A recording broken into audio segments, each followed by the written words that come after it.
이번 시간은 손실보상의 마지막 강의가 될 것 같습니다. 자, 교과서 535페이지 보면 손실보상의 내용이 있죠.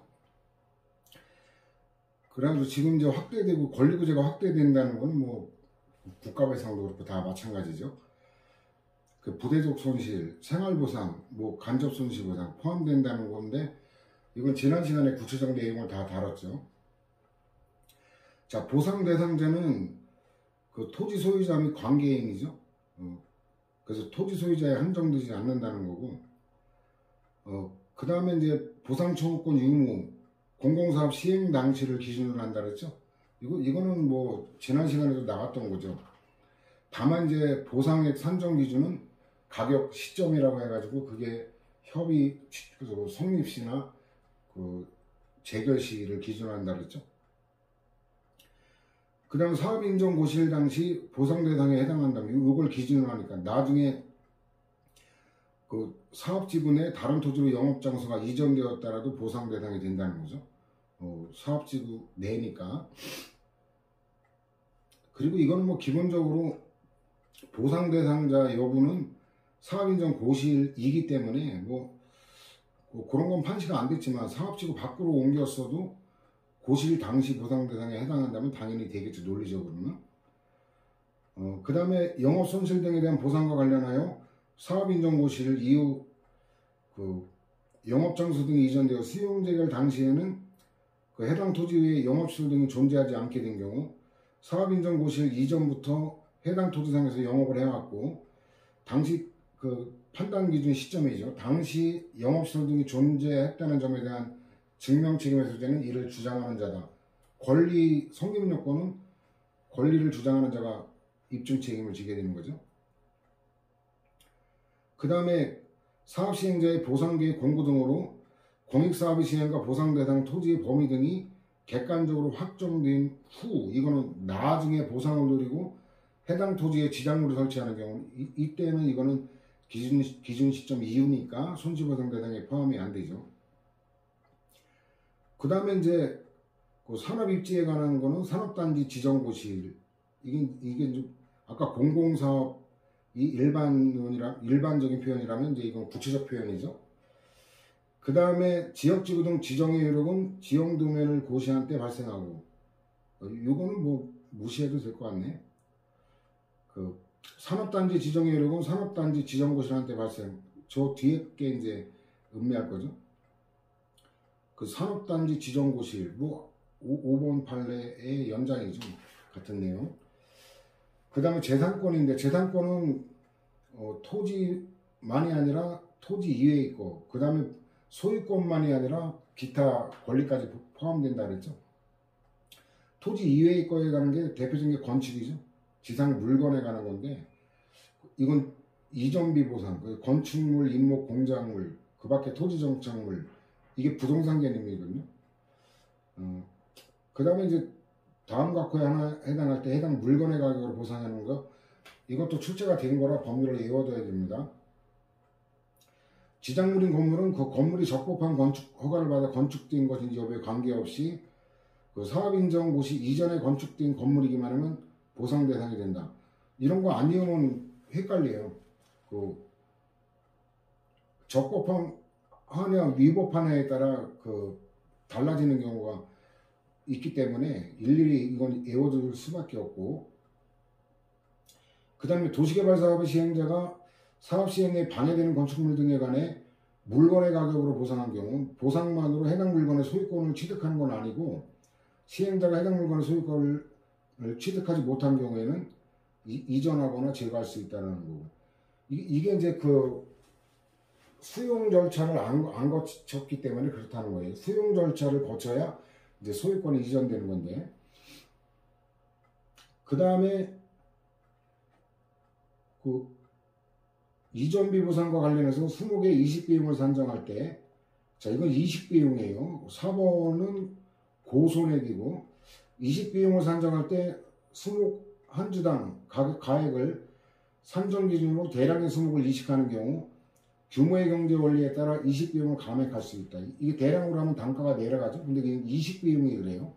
근데 수목을 대량으로 이식하는 경우 규모의 경제 원리에 따라 고손액, 이 고사훼손 줄임말이 고손이거든요. 이게 나무가 묘해요. 원래 심어져 있던 땅의 흙, 이걸 갖다가 다른 데로 옮기게 되면 죽는 경우가 상당히 많다 그래요. 근데 이거는 고손액은 이식비용과 달리 규모가 많다고 해서 고손액이 낮아지는 건 아니거든요. 그래서 이거는 감액하면 안 된다. 이것도 단어 문제예요. 고사훼손, 고손액이냐, 이식비냐. 그 다음에 이제 토지와 일체를 이루는 토지 구성 부분이 되었다고 보기 어렵고, 거래관념상 토지와 별도로 취득 또는 사용 대상이 되는 정착물에 대한 소유권이나 수거 철거권 등 실질적 처분권을 가진 데도 포함된다. 그래서 이런 경우가 대표적으로 그 값비싼 정원수 있죠. 뭐 몇천만 원짜리 되는 향나무 같은 거, 또 수석 있죠. 수석, 돌, 이것도 몇천만 원짜리 되는 거. 이런 것들은 거래할 때 이 독립된 대상이 되는 대표적인 예들이거든요. 그래서 이전 비용에 못 미치는 물건 가격을 보상한 경우 사업 시행자가 지작물의 소유권을 취득하거나 지작물의 소유자에 대해 철거 및 토지 인도를 요구할 수는 없고, 단지 자신의 비용을 직접 제거할 수 있을 권한과 부담을 가질 뿐이고, 소유권을 취득하는 거 아니라고 그랬죠 아까. 이 경우 지작물의 소유자는 사업 시행자의 지작물 제거와 그 과정에서 발생하는 물건의 가치 상실을 이제 저항해서는 안 되고 수인해야 될 지위에 있다는 거죠. 직접 소유권이 넘어가는 건 아니고, 철도건설 사업 시행자인 각 공단이 을소유의 건물 등 지작물에 관하여 중앙토지수용원의 수용재결에 따라 건물 등의 가격 및 이전 보상금을 공탁한 다음에, 이게 보상금을 못 받는다 이러면 이제 공탁해야 되는 건데, 을이 공탁금을 출급하자 위 건물의 일부를 철거했고, 을은 위 건물 중 철거되지 않은 나머지 부분을 계속 사용하고 있었는데, 그 후에 병재개발정비사업조합이 위 건물을 다시 수용하면서 수용보상금 중에 건물 등에 관한 설치 이전 비용 상당액을 병조합과 의사의 성립한 조정에 따라 비공탁자를 갑공단 또는 을로 하여 채권자 불합치 공탁을 하는 사안인데, 그 채권자가 누군지 명확하게 알지 못하는 공탁이에요. 병조합에 대한 지작물 보상 청구권은 을이 아니라 위 건물에 대한 가격 보상 완료 이를 인도받아 철거한 권리를 가진 갑공단이다. 상식이죠. 얘가 다음으로 적기 때문에. 그 다음에 택지개발 사업의 사업 시행자인 한국토지주택공사가 공공용지로 협의 취득한 토지 위에 있는 갑소유의 지작물에 관하여 중앙토지수용위원회 재결에 따라 보상금을 공탁했는데, 이 보상금이 얼마냐면 1원이었어요. 1원. 왜냐면 여기 이제 쓰레기 처리 비용 있잖아. 폐기물이라 그러죠. 폐기물 처리 비용이 엄청나게 많이 들어가기 때문에 물건값하고 다 쳐서 1원으로 한 거예요. 그러면 이 얘기는 뭐겠어요? 그러면 한국토지주택공사가 폐기물 처리 비용을 부담하겠다는 전제로 했다고 봐야죠. 이 보상금 1원이라고 하는 거는. 위 토지의 폐 합성 소지를 포함한 산업 쓰레기 등 폐기물이 남아있자 갑을 상대로 폐기물 처리 비용의 지급을 구한 사안인데, 한국토지주택공사는 갑에게 폐기물을 이전하도록 요청하거나 그 불이행을 이유로 처리비에 해당하는 손해배상 청구할 수 없다라는 거죠. 이거 뭐 금액 보면 딱 눈치를 챌 수 있죠. 그 다음 밑에 판례 가면은 토지 형질 변경, 이게 흙돌 모래 자갈 이런 것들인데, 토지 형질 변경 또는 채적 조치를 적법하게 할 수 있는 행정적 조치가 있거나 그것이 가능하고 구체적으로 토지 가격에 영향을 미치고 있으니 객관적으로 인정되어 토지와는 별도의 경제적 가치가 있다고 평가되는 경우, 이것도 뭐 아까 지작물관에 관한 거하고 똑같죠. 그 다음에 2번은 3번하고 중복된 거라 3번으로 볼까요? 갑이 자신의 토지에서 토석지체 허가를 받아 이게 몇십억 가치가 있는 거였더라고요. 채석장을 운영하면서 건축용 석재를 생산해 왔는데, 고속철도 건설 사업의 시행으로 토석 채취 기간의 연장 허가가 거부된 이후 사업 시행지구에 편입된 위 토지에 대해 매장된 돌의 경제적 가치를 고려하지 않은 채 보상액을 산정하여 수용재결한 사안인데, 위 토지에 매장된 돌을 적법하게 채취할 수 있는 행정적 조치의 가능성을 부정하여 위 토지와 별도로 보상 대상이 될 수 없다고 본 걸 파기시킨 거예요.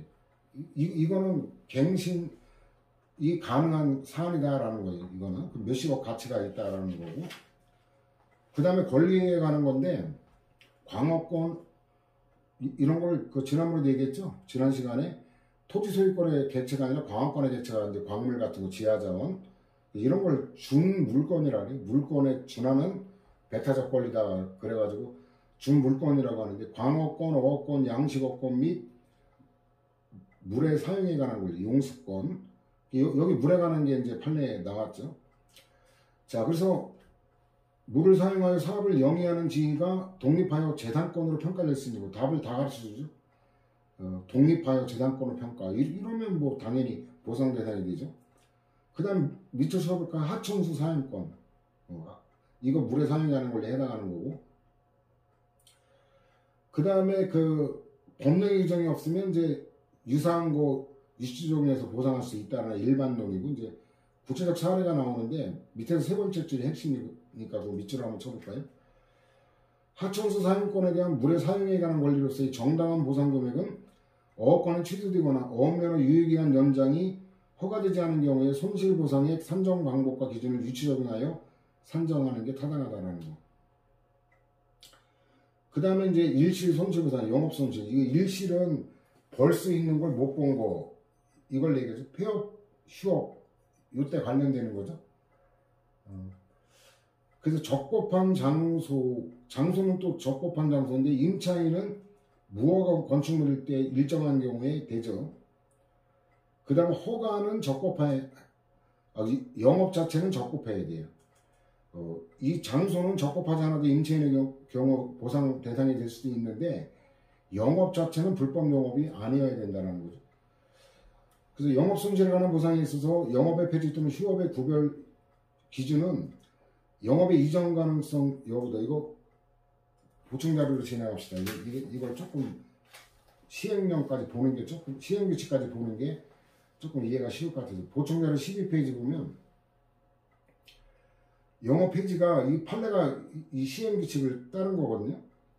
근데 여기 보면 세 번째 보면 도축장 등 악취 등이 심하여 인근 주민에게 혐오감을 주는 영업시설. 그래가지고 이제 이런 게 판례 나오죠. 그래서 일단 첫 번째 보면은 그 이전이 가능하면 이전할 때까지 휴업이 되겠고, 이전이 불가능하면 영업 폐지가 되겠죠. 자, 이전 가능성 여부는 법령상의 이전 장애 사유 유무만이 아니라 아까 시행규칙에서 봤듯이 도축장 같은 인근 주민들의 이전 반대 등과 같은 사실상의 이전 장애 사유 유무 등을 종합하여 판단해야 된다는 거고, 그 다음에 수용 재결 이전의 사업인정고시 등 절차 진행으로 입은 영업상 손실은 보상 대상이 안 된다. 이거는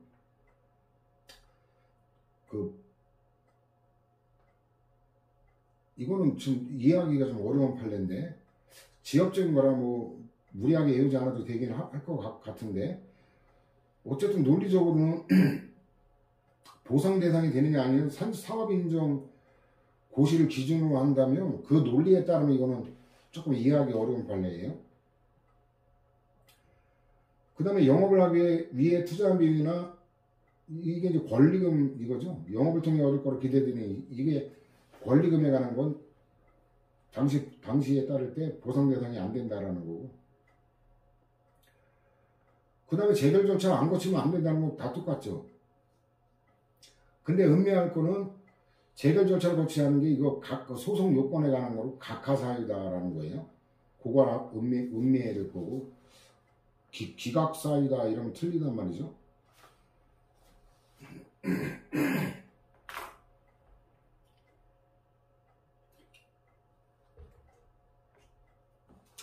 그 다음에 그 보상 청구권에 관한 쟁송 형태, 이거는 행정소송이죠. 그 다음 재결 절차를 거쳐야 되는 것도 기준 입장 제약이 난 거고, 그 다음 어떤 보상 항목이 그 법령상 손실보상 대상에 해당함에도 관할 토지수용위원회가 사실을 오인하거나 법리를 오해함으로써 손실보상 대상에 해당하지 않는다고 잘못된 내용의 재결을 한 경우, 이때는 재결에 대한 취소송 제기할 게 아니라 아예 그냥 그 보상금 증감 소송 제기해야 된다. 이게 78년인데 이거 외워둬야 돼요. 이게 유리하니까 보상금 증감 청구 소송 제기하면은 한 번에 그냥 보상금이 결정돼요. 근데 재결 취소 소송 제기하면 그 자기가 원하는 금액이 아닐 때는 보상금 증감 청구 소송을 또 제기해야 되거든요. 그래서 분쟁의 이례적 해결, 한 번에 해결하려면 보상금 증감 청구 소송이 더 유리하다라는 거죠.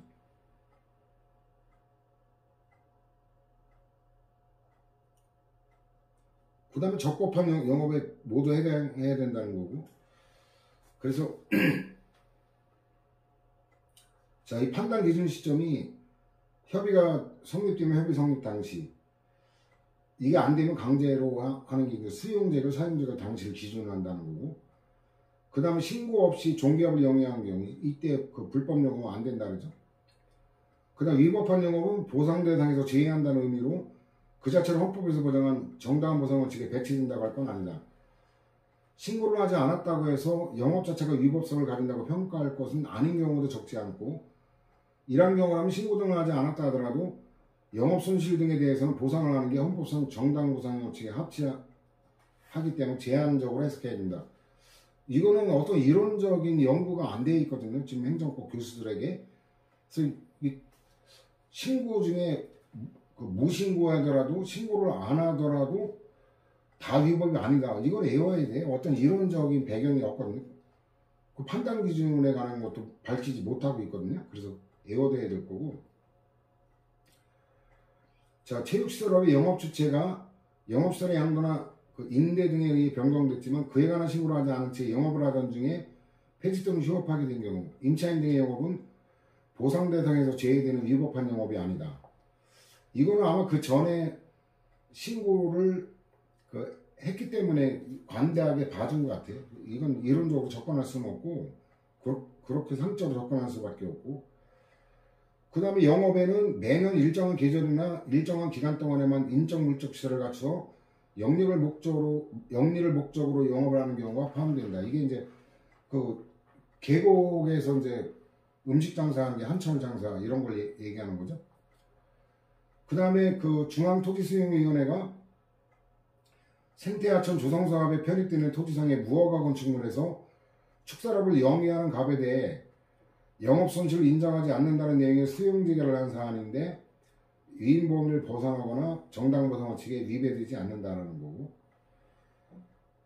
그래서 이것도 그 시행규칙을 외우려고 한 건 아니고 판례와 관계되기 때문에 여기에 이제 그 매각 손실에 관계돼서 참고를 하라고 한 거 외우려고 할 거 없어요.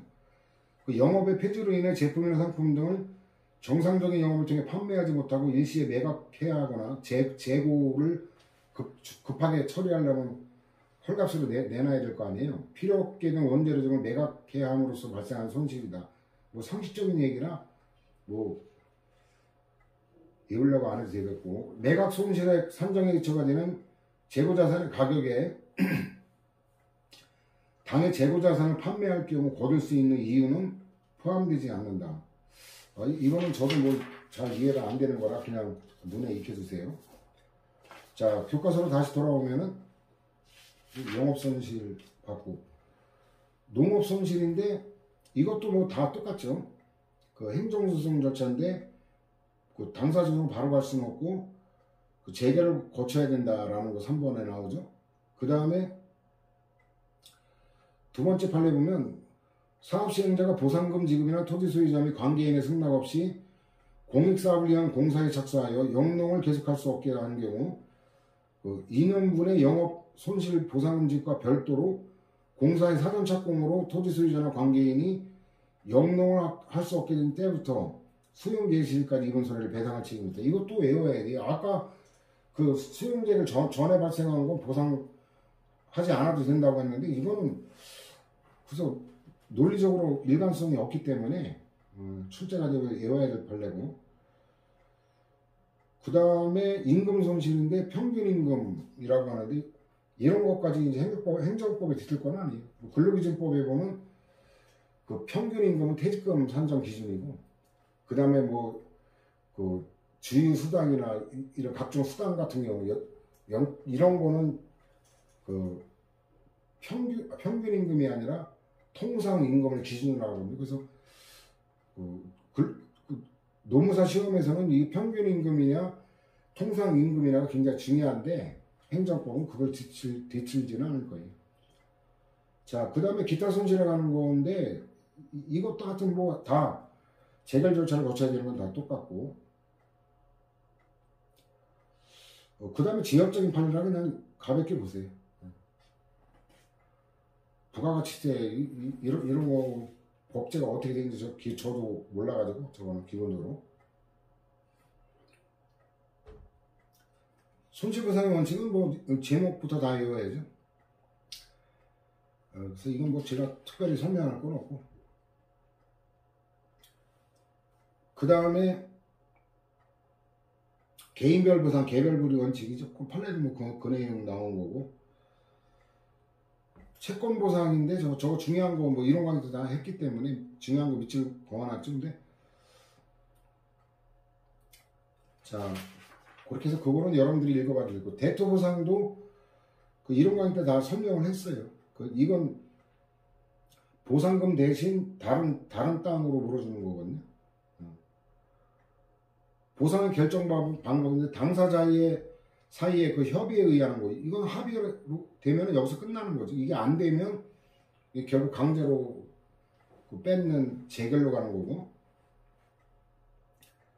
이 협의 취득에 가는 거는 이제 강론에 가서 공용부담법에서 더 상세한 걸 다루게 되는데, 자, 협의가 성립되지 아니한 때 여기에 그 토지 소유자 등이 손실보상 대상에 해당한다고 주장하며 보상을 요구하는데도 사업시행자가 손실보상 대상에 해당하지 않는다며 보상 대상에서 이를 제외한 채 협의를 하지 않아 결국 협의가 성립되지 않은 경우도 포함된다. 당연하죠. 이거 뭐 이견을 좁히지 못해 협의가 안 된 거니까 뭐 뻔한 거죠. 그 다음에 이거 안 보면 헷갈려. 수용재결이 있으면 끝나는 거 아니냐? 근데 그 후에도 임의로 계약 체결해서 협의 취득할 수 있다는 거. 이거 안 보면 헷갈리는 최신 판례예요. 그 다음에 세 번째, 밑에서 세 번째 줄, 갑이 수용재결의 무효하게 판결을 받더라도 토지 소유권을 회복시키는 게 불가능하고, 이거는 이제 사실관계를 잠깐 봐야겠구나. 중앙토지수용위원회가 지방국토관리청장이 시행하는 공익사업을 위해 갑소유의 토지에 대해 수용재결을 한 후 각각 사업시행자가 공공용지 취득 협의서를 작성하고 협의 취득을 원인으로 소유권 이전 등기를 마쳤는데, 갑이 사업시행자가 수용 개시일까지 수용재결 보상금 전액을 지급 공탁하지 않아 수용재결이 실효되었다고 주장하며 수용재결의 무효확인 구하는 소송을 제기한 사안인데, 갑이 수용재결의 무효확인 판결을 받더라도 토지 소유권을 회복시키는 게 불가능하고, 이게 공익사업이기 때문에 그런 거예요. 공익사업 이걸 갖다 다시 처음부터 밝게 하는 건 공익에 미치는 영향 때문에 저런 일련의 판례들은 이제 협의소익에서 다시 다르게 될 거고, 그 다음에 재결에 의한 건데 이게 이제 수용재결이죠. 요 판례는 중복된 거라 그 다음 페이지가 또 거기 나올 거예요.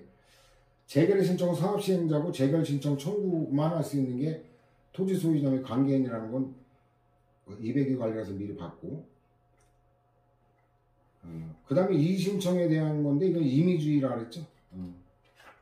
자, 소송에 의한 결정인데 재결 취소 소송, 이거는 재결 자체의 효력을 부인하는 거는 이거는 내 땅 뺏기는 거 자체를 내가 인정하지 않겠다 하면 재결 취소 소송으로 가는 거예요.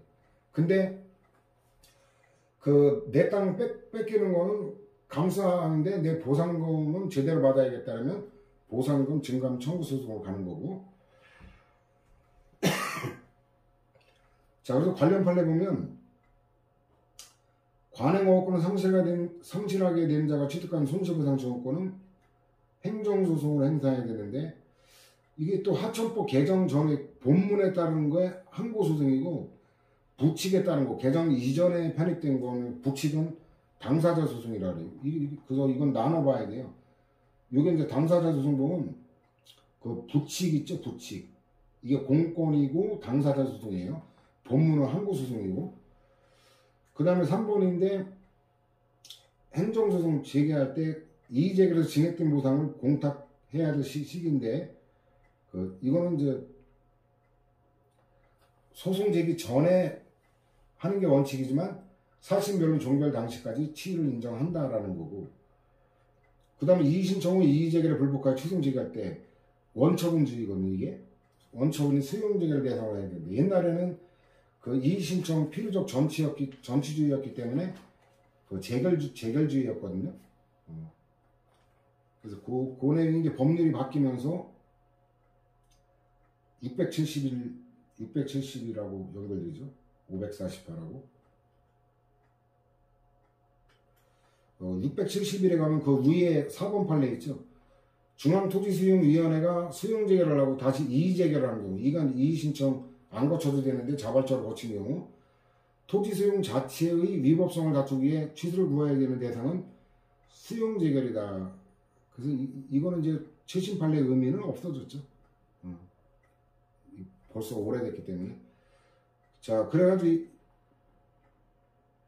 그 밑으로 보면 수용재결에 불복하여 취소소송을 제기하는 때에는 이의신청을 거친 경우에도 수용재결을 한 중앙토지수용위원회 또는 지방토지수용위원회를 필요로 해서 원처분인 수용재결의 취소를 구해야 된다. 이게 548하고 연결되죠.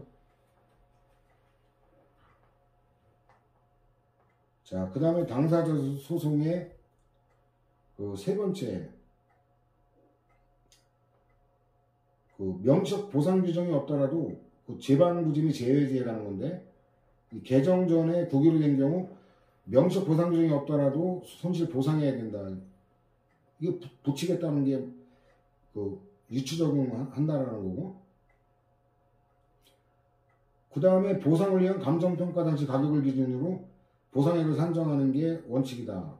근데 지역적인 판례죠. 특별조치법 시행일 이후의 시점 기준으로 산정해도 특별한 사정이 없는 한 위법이라고까지 볼 건 아니다라는 거고. 근데 국가가 진정한 소유자가 아닌 자를 하청 편입 이게 되게 좀 헷갈리는데, 편입 당시 소유자를 보아 손실보상을 지급한 경우 채권의 준점유자에 대한 변제, 이 준점유자는 뭐냐면 채권 증서 뭐 이런 거 갖고 있으면 얘가 채권자라고 그 오인할 그 외관이 있는 거죠. 이게 준점유자라고 그러는 거예요. 여기에 따라 진정한 소유자에 대한 손실보상금 지급 의무를 면하지 않고, 이건 아예 진정한 소유자가 아닌 자의 경우요. 근데 국가가 하청 편입 당시 진정한 소유자가 손실보상 대상자임을 전제로 해서 손실보상 청구권이 자신에게 귀속되는 것과 같은 외관을 가진 자에게 손실보상 지급했고 과실이 없을 경우, 이때는 채무를 면한다는 거예요. 그러니까 아까는 진정한 소유자가 아닌 자라고 단정적으로 확인이 된 경우고, 이거는 진정한 소유자가 아닌 건데 그와 같은 외관을 가진 자예요. 그래서 어쨌든 아까는 외관으로도 진정한 소유자가 아닌 그런 사람하고 두 개가 나눠지는 거거든요. 그 다음에 그 편입 당시를 기준으로 평가한다라는 거. 알 수 없을 때는 현재 토지 이용상을 고려한다. 이것도 굉장히 지역적인 건데, 전문적 기술적인 거라 이런 건 출제를 안 하는 게 바람직한 건데, 이게 장담할 수가 없기 때문에 안 볼 수도 없고. 그래서 보상금 증감 청구 소송인데, 이건 75하고 525 또 736하고 연결되는 건데, 자, 그래서 지연가산금 청구를 보상금 증감에 관한 행정소송이 아닌 민사소송으로 볼 수 없고, 이 지연가산금이 이자잖아요. 이자도 보상금에 포함되는 거니까 보상금 증액 청구 소송에 의해야 된다는 거고, 그 다음에 그 차액에 대한 거 당연히고, 지연하면은 연체이자 무는 건 당연한 상식이고, 그 다음에 제소기간 내 일부 청구임을 명시하여 보상금의 증감에 관한 소송을 제기하여 전부 승소했는데, 청구 취소 확장을 위한 항소 이익이 인정되지 않는다. 이건 뭐 항소를 안 하고 그냥 확장할 수 있기 때문에 실익이 없다고 본 거예요. 그 다음에 제소기간 내에 그 보상금 증감에 관한 소송을 제기하는 경우 지연가산금은 제소기간에 구애받지 않고 소송 절차에서 청구 취지 변경 등을 통해 청구할 수 있다는 거예요. 이게 이렇게 얼마든 청구 취지 확장 이런 게 가능하기 때문에 굳이 항소를 위한 이유까지 인정하지는 않는다라는 거예요. 다른 이유로 항소하면 몰라도. 자, 736 가볼까요? 736.